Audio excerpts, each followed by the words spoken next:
Their street is hardly a block long, but neighbors in Springfield Gardens, Queens, call it a major eyesore. They reached out to us about potholes and debris on a block just seemingly overlooked by the city. But when Elle McLogan went searching for some answers, she made a surprising discovery that could be the key to turning things around. Here's Elle with the exclusive story.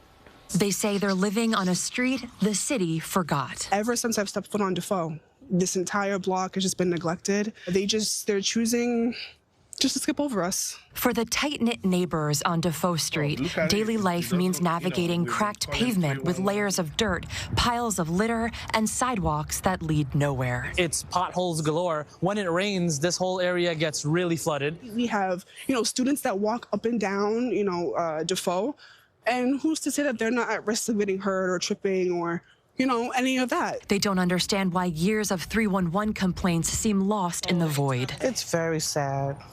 It's very sad. And it brings the value of the homes down. Nesta Parchment has drawn up a petition for repairs for a second time. He says he circulated the first one 20 years ago.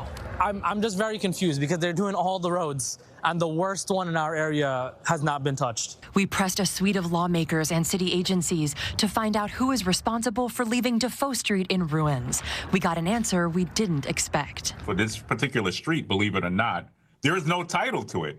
No one owns it right now. Queensborough President Donovan Richards says that in the eyes of the city, Defoe Street doesn't exist. It somehow slipped through the cracks and was never officially mapped, he says. And when it's nobody's property, it's nobody's job. But I can assure you that if it's in my power to map the street to turn it public, and then we can begin to make sure that it gets the proper repairs and TLC that it deserves.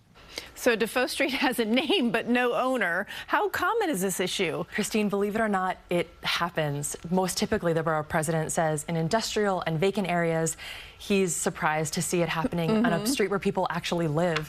And, people were asking in the newsroom, do they get mail? Do they pay taxes? The answer is yes and yes, but when it snows, they say it's hard to get it plowed. Oh, I'm sure. How bizarre, though. So what happens next for these folks? The borough president says he has already begun the legal process to get this converted to city property, which is very good news. He says it could take a few months, and he is hopeful, he's confident that these neighbors will be getting their new street. Yeah, and hopefully they'll get all the potholes fixed and that trash cleaned up. All right, Elle. We'll be following. Great discovery.